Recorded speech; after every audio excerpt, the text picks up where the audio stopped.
بسم الله الرحمن الرحيم والصلاة على أشرف المرسلين.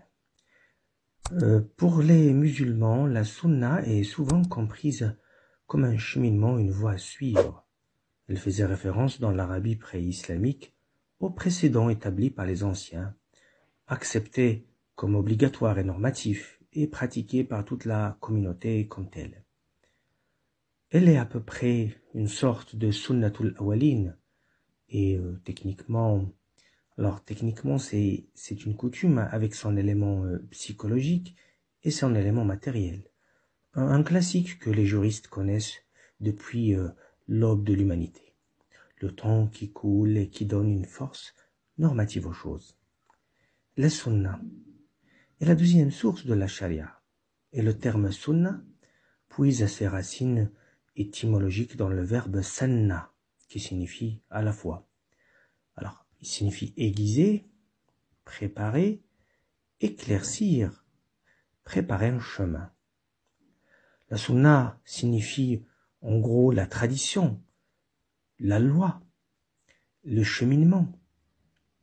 La sunna traduit l'ensemble des dires, faits et gestes du prophète, de ses approbations implicites ou explicites, voire celles aussi de ses compagnons. Ses délaissements aussi de certains actes, ses désapprobations, ses qualités morales personnelles, telles qu'elles ont été rapportées par les recueils de hadith, tel le recueil de Bukhari ou Muslim. Les premiers musulmans avaient une difficulté à déterminer immédiatement le contenu de la sunna, après la mort de Muhammad sallallahu alayhi wa sallam. Et c'est dans ce sens que certains se sont tournés vers les habitants de Médine, car elle est la ville où le prophète a vécu librement sa religion. Les coutumes de Médine, ou la coutume de Médine, est donc une source inépuisable de la sunna pour certains madhab. D'autres ont choisi l'imitation des comportements des compagnons du prophète, peut-être parce qu'ils pensaient ce que disait le hadith, même si ce hadith est considéré comme de faible authenticité.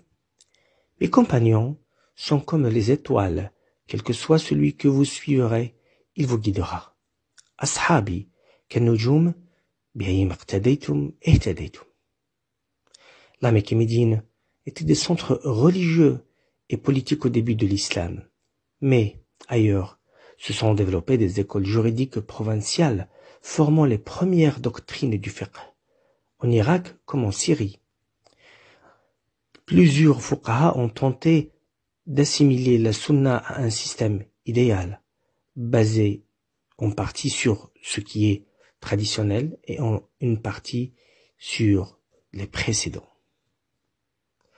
Les sources variées de la charia qui ont créé des pratiques communautaires différentes ont finalement été réconciliées sous la plume du grand jurisconsulte Abu Abdallah al-Shafi'i, qui a accordé à la sunna du prophète sallallahu alayhi wa sallam, tel que conservé dans les récits, une grande importance. Ainsi les mots, les actions, les approbations, les hadiths du prophète ont le statut normatif, légal, qui vient juste après celui du Coran. Alors, le Coran mentionne le terme sunna 16 fois pour désigner des règles de Dieu, des règles immuables qui ne changent pas. Une sorte de nature des choses, tabi'at al-ashya. C'est ce qu'on peut lire dans le Coran. Bismillahir-Rahmanir-Rahim. Sunnatallahi allati qad khalat min qablu wa lan tajida li sunnatillahi tabdila. Telle est la règle d'Allah qui continue d'être appliquée depuis bien auparavant, et tu ne trouveras aucun changement à la règle d'Allah. Surat al-Fath 23, verset 23. Puis dans un autre verset, وَمَا مَنَعَ النَّاسَ أَنْ يُؤْمِنُوا إِذْ جَاءَهُمُ الْهُدَى وَيَسْتَغْفِرُوا رَبَّهُمْ إِلَّا أَنْ تَأْتِيَهُمْ سُنَّةُ الْأَوَّلِينَ أَوْ يَأْتِيَهُمُ الْعَذَابُ قُبُلًا. Qu'est-ce qui a donc empêché les gens de croire lorsque le guide leur est venu, ainsi que de demander pardon à leur Seigneur, si ce n'est qu'ils veulent subir le sort des anciens, ou se trouver face avec un châtiment. Sourate la caverne, verset 55. On remarque que les traductions du Coran utilisent souvent le terme règle ou coutume pour désigner le terme sunna. C'est la fabrication des hadiths par les partisans de diverses positions doctrinales, idéologiques, juridiques, politiques, qui a développé une science qui s'intéresse au hadith, une science qui s'intéresse à la sunna. Cette science est dite ilm al-hadith, une science qui a pour objet la recherche sur les hadiths et leur classification par degré d'authenticité. Les traditionalistes musulmans, pour déterminer la validité des récits hadiths, des déclarations et actions du prophète rapportées par diverses autorités, ont mis au point plusieurs critères et techniques. Les spécialistes mènent des enquêtes sur les hadiths, leur forme, contenu, style, mais aussi ceux qui les ont rapportés, afin de se prononcer sur le hadith en le classant dans une grille hiérarchisée, sahih, hasan, daïf, mawdou'. La critique appliquée au hadith se dresse sur deux niveaux. Une critique externe qui s'intéresse aux différents personnages formant la chaîne de transmission, dite al-isnad, et une critique interne qui analyse le contenu textuel du hadith, dit al-matn, en le comparant au Coran et en étudiant le sens de ses règles. Ilm al-rijal, par exemple, c'est une science qui s'attache à distinguer les hadiths authentiques et fiables des hadiths non fiables, en évaluant la crédibilité des narrateurs, en étudiant le sens et l'essence des hadiths, en utilisant à la fois les connaissances historiques et religieuses. Ilm al-rijal est synonyme de ce que l'on appelle communément al-jarh ou al-ta'dil, discrédité et accrédité. Les érudits fuqaha qui se sont spécialisés dans le hadith ont établi plusieurs types de classifications, selon la fiabilité ou la référence d'une autorité particulière ou selon l'étendue de la chaîne de transmission, c'est-à-dire le nombre des transmetteurs. Selon l'islamologue Claude Gilliot, la distinction entre hadith dit authentique et hadith dit faible relève plus souvent d'une interprétation purement doctrinale, juridique, que d'une approche objective ou scientifique. À cela, j'ajoute que le fait de mener une enquête, entre parenthèses de voisinage, afin de déterminer si oui ou non le prophète est à l'origine de telle ou telle parole, en se basant sur une sorte de casier judiciaire historique, est, à notre sens, une tâche bien difficile et peut-être même peu fiable. On trouve plusieurs recueils de Ilm al-Rijal, comme Ilm al-Rijal li Taqiyuddin al-Nadawi ou Ilm al-Rijal li Abdel Hadi Fadel. La Sunna, comme seconde source de la Sharia, est un gisement de règles juridiques et religieuses qui couvre plusieurs domaines. Le droit des contrats, le mariage, le divorce, les successions. Elle couvre aussi d'autres domaines comme l'éthique, la sexualité, l'agriculture, etc. Elle est utilisée par les commentateurs du Coran dans le tafsir, l'exégèse coranique, l'interprétation des sourates et des versets, pour compléter le sens du texte coranique. Et dans le fiqh aussi, elle est utilisée comme base de décision juridique non discutée dans le Coran. Quelques exemples de hadiths pour vous donner une idée. Premier hadith, عن سهل بن سعد رضي الله عنه قال رسول الله صلى الله عليه وسلم أنا وكافل اليتيم في الجنة هكذا قال بإصبعيه السبابة والوسطى رواه البخاري. D'après Sahl ibn Sa'd, qu'Allah agrée, le prophète sallallahu alayhi wa sallam a dit: nous serons dans le paradis, moi et celui qui s'occupe de l'orphelin, comme cela, et il fit signe avec l'index et le majeur. Un autre hadith, le messager d'Allah, que la paix et le salut soient avec lui, dit: celui qui emprunte un chemin menant à l'apprentissage d'une science, Allah lui facilite l'accès au paradis. Dans un autre hadith, on demande la main d'une femme, le prophète dit: on demande la main d'une femme pour 4 raisons, ses biens, sa noblesse, sa beauté et son degré de religion. Choisis celle qui est pieuse, tu seras gagnant. Un autre, dernier, nul n'aura vraiment la foi s'il n'est pas digne de confiance, et nul n'aura vraiment la religion s'il ne respecte pas les pactes. La Sunna a été réunie dans nombreux recueils, compilations privées de longueurs différentes. Contrairement au Coran, ces recueils n'ont pas fait l'objet d'une homologation étatique. Les 3 recueils les plus anciens sont le Musnad, attribué à l'imam Zayd, fondateur de l'école zaydite, et qui comprend 550 récits classés selon les sujets suivants: la purification, tahara, la prière, les funérailles, l'aumône légale, le jeûne, le pèlerinage, la vente, les sociétés, le témoignage, le mariage, le divorce, le droit pénal, les règles relatives à la guerre et les successions. Puis vous avez le Muwatta, attribué à Imam Malik, fondateur de l'école malikite, dont 3 versions sont éditées de longueur inégale. Comme le précédent, ce recueil suit une classification à prédominance juridique. Le Musnad d'Ahmad ibn Hanbal, fondateur de l'école hanbalite, comprend 28 199 récits. Dans ce recueil, les récits sont classés non pas par sujet, mais par ordre de compagnons les plus proches de Muhammad sallallahu alayhi wa sallam, dont le nombre s'élève à 700 compagnons et 76 compagnes. D'autres recueils qui ont acquis une importance particulière dans le monde musulman. On peut citer le plus connu, Al-Bukhari, appelé Sahih al-Imam al-Bukhari, considéré comme le plus important ouvrage après le Coran. Il contient 9082 récits. Vous avez le recueil de Muslim, Sahih Muslim, qui comprend 7563 récits. Le recueil d'Abu Daoud, appelé Sunan Abi Daoud, il comprend 5274 récits. Et puis, recueil Tirmidhi, appelé Sunan al-Tirmidhi, qui comprend 3956 récits. Puis le recueil Al-Nasa'i, appelé Sunan al-Nasa'i, il comprend 5761 recueils. Puis vient celui d'Ibn Majah, appelé Sunan Ibn Majah, qui comprend 4341. Quant aux chiites, ils ont leur propre recueil. On peut en citer le recueil d'Abu Ja'far, Al-Kafi fi Ilm al-Din, ou le recueil d'Abu Hanifa al-Kummi, Kitab Man la yahduru al-Faqih, ou Muhammad al-Alimi, Wasailu al-Shia. En plus de ces recueils qui collectionnent les récits, il faut signaler les biographies du prophète qui constituent une source d'informations inépuisable, afin de comprendre le Coran et la Sunna.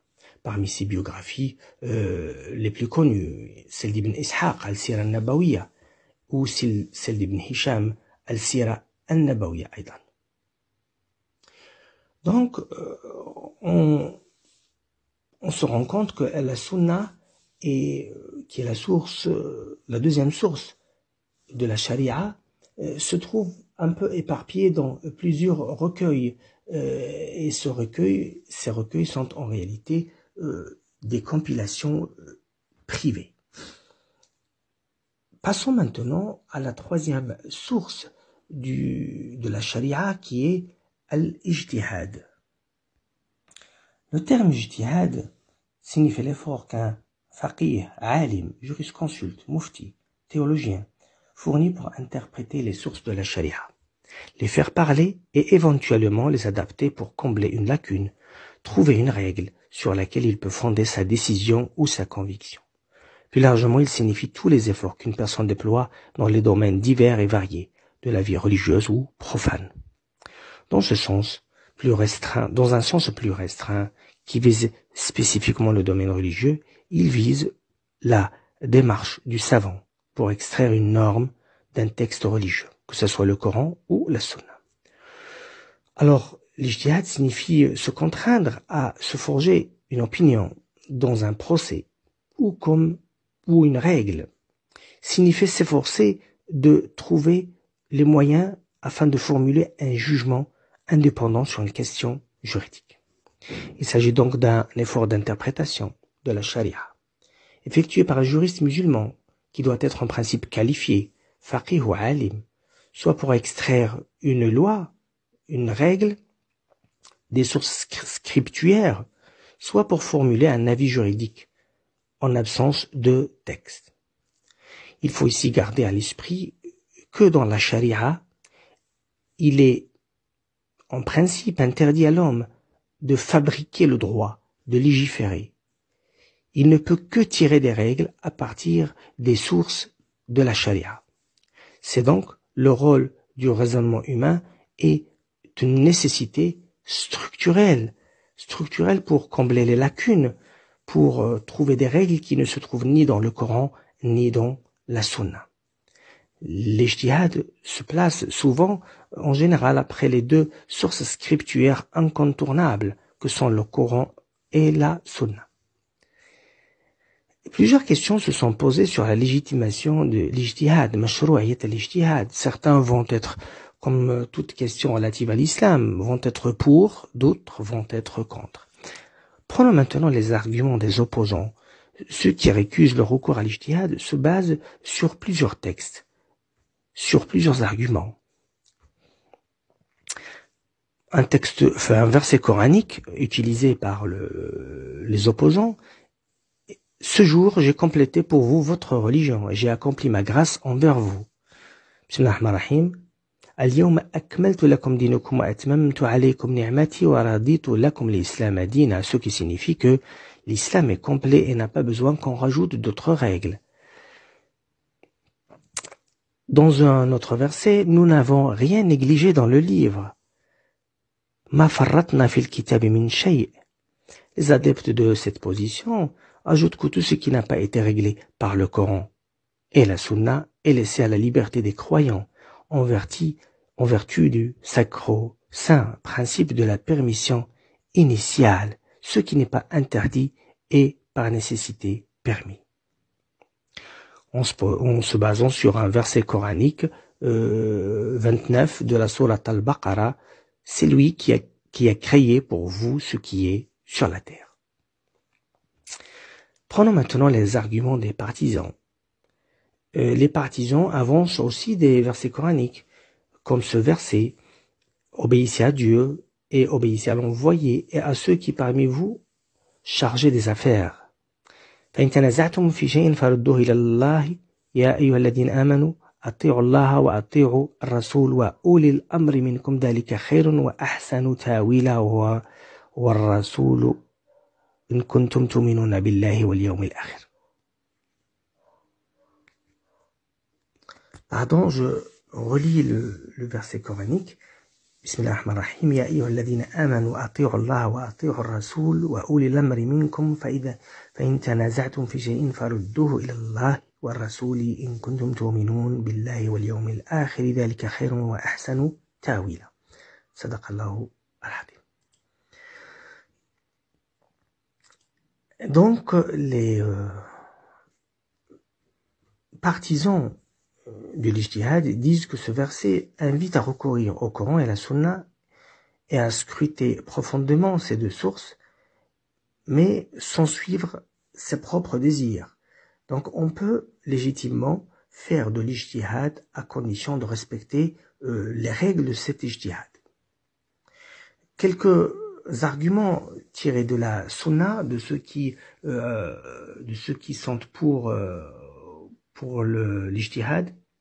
En effet, les partisans invoquent aussi la Sunna.